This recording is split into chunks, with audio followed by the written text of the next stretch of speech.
My name is Alex, and today I want to share something very personal with you. It is the story of a time in my life when I was lost between two strong feelings. It was a moment full of emotions, choices, and change. This is not just a story about love.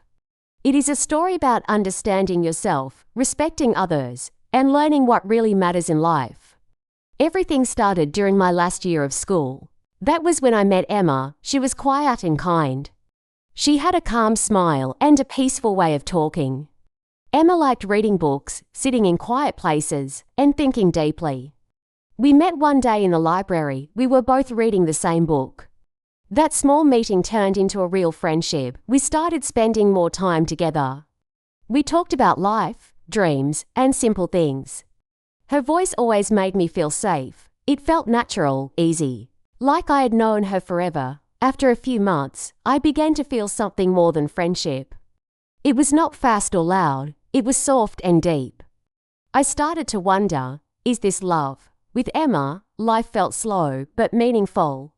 It felt like home, but life has surprises. 1 year later, I met someone new.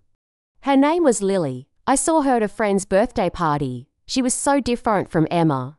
She was full of energy, always laughing, always moving. She was the center of every room. People liked to be near her, and so did I. Lily talked with me like we had known each other for years. We laughed together, went out together, and tried new things together. With her, life felt fast and exciting. I smiled more, I laughed more, I felt more alive. It was fun, and I liked it. But slowly, something inside me became confused. I still cared about Emma. I missed our quiet talks and her calm presence. But I also enjoyed being with Lily. I started to feel trapped between two worlds. One world was soft and calm, the other was bright and full of energy. Both were real, both were strong, and I didn't want to hurt anyone. At night, I wrote in a journal. I wrote down my thoughts and feelings.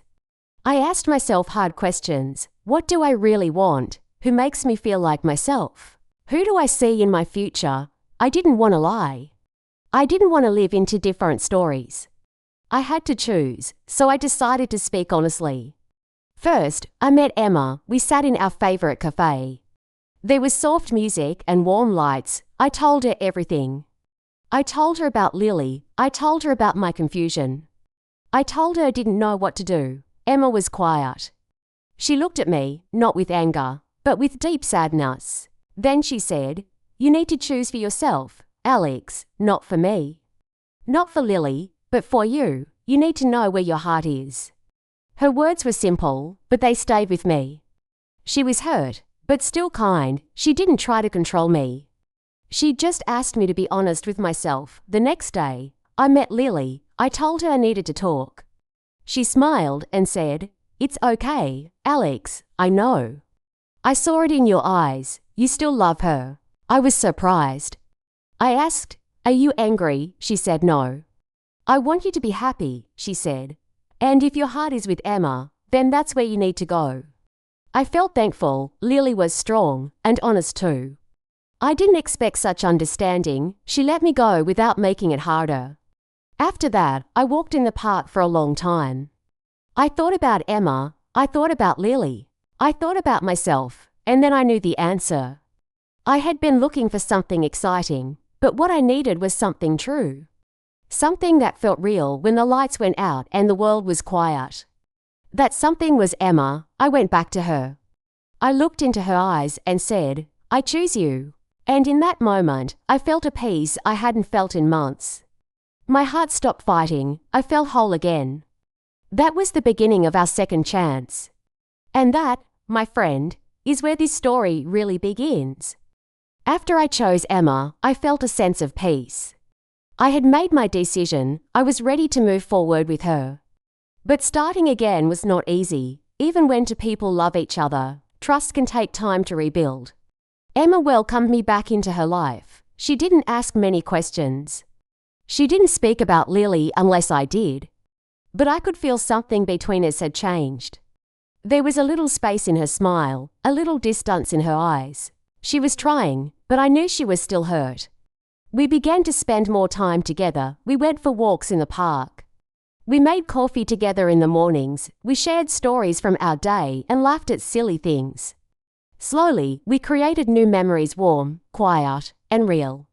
These small moments helped us feel closer again. One day, Emma suggested something new. There was a small workshop in town called The Art of Communication for Couples. She asked me if I wanted to go. At first, I was unsure, but I agreed. We both wanted to grow, to understand each other better. At the workshop, we learned how to speak from the heart. We learned how to listen without interrupting. We practiced how to talk about our fears without blame or anger. It was not always easy, but it helped us both feel safer, more open. Things started to feel better between us. Then, something unexpected happened. At my new job, I met someone named Mia. She worked in the same team as me. Mia was friendly, funny, and very smart. We worked together on many projects, often late into the evening. She made long days feel shorter. She understood the pressure I was under, and we shared jokes to help us smile through the stress. At first, I didn't think about it much. Mia was just a good co-worker and friend. But one night, while I was cooking dinner with Emma, she asked, "So, you and Mia seem to spend a lot of time together, don't you?" Her voice was soft, but I could hear a little whirring in it. I looked up from the cutting board and nodded. "Yeah, we do," I said honestly. "But it's just work. She's just a friend." Emma didn't say more. She smiled a little, but I could feel she was still thinking about it. I understood why. She had been through this before with Lily. She had opened her heart again, and now she was afraid. Not of me, but of losing me again. That night, I thought carefully about what I needed to do. I didn't want Emma to feel unsure. I didn't want old mistakes to repeat themselves.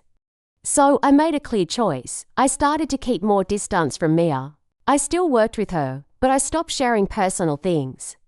I avoided long talks after work. I made sure Emma always knew where I stood. I didn't do it because Emma asked me to. She never told me what to do. I did it because I wanted her to feel safe. I wanted her to know that she came first. Around the same time, someone from Emma's past came back. His name was Jake. He was a friend from college. They had lost touch for a few years, but now he had moved back to town. They started meeting for coffee and catching up. At first, I didn't feel anything. I trusted Emma, but one day, after she came home from dinner with Jake, she was laughing about something funny, he said.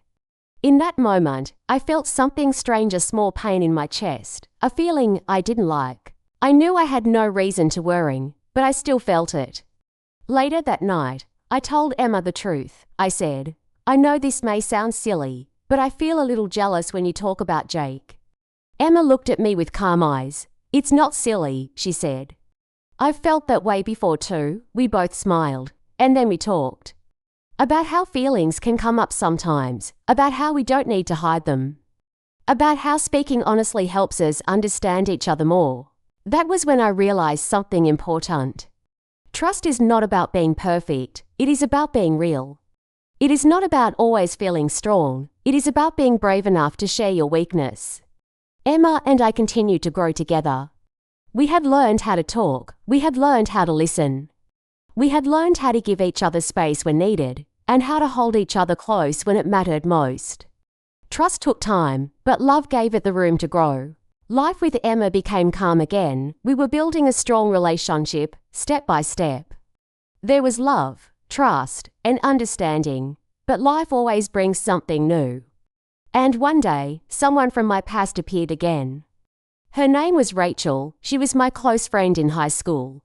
At that time, we had a deep connection. We were almost something more than friends, but life moved fast, and we lost touch. Years passed, and I didn't hear from her. Then, one afternoon, I got a message from her. She had moved back to the city and wanted to meet. At first, I felt excited. Old memories returned.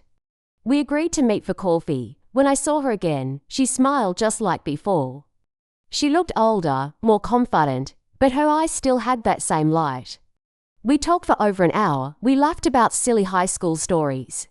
She asked about my life, and I told her about Emma. I said we were doing well and thinking about the future.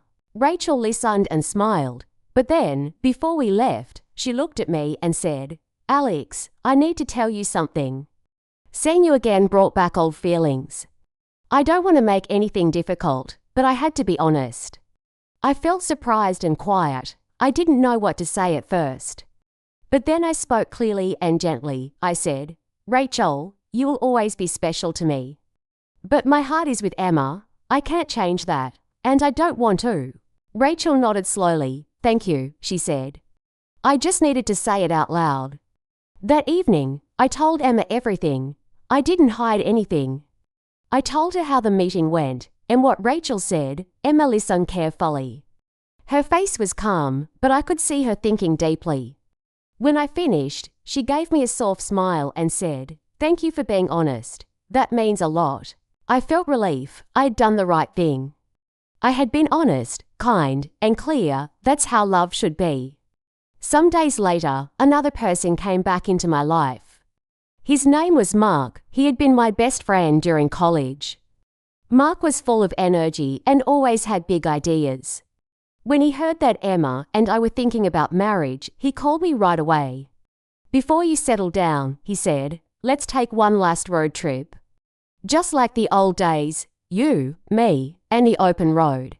It sounded fun. It sounded simple. But I knew it wasn't simple anymore. I was not the same person I was back then. My life was different now. I told Emma about the idea. She smiled and said, "You should go if you want. I trust you. Just remember who you are now." That night, I sat alone and thought deeply. A road trip with Mark would be fun, yes, but would it help me grow? Would it help my relationship with Emma? The answer was no. I realized something important. I didn't need one last adventure. I didn't need to feel young or free again. I was already free to choose the life I wanted, and I wanted a life with Emma. The next day, I called Mark and said, "Thanks for the offer, but I'm not going."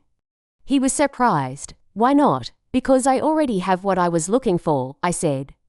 Later that week, Emma and I were sitting on her balcony. The sky was full of stars. I looked at her and said, "Emma, I want to build a life with you. Will you marry me?" She looked at me with warm eyes and said, "Yes."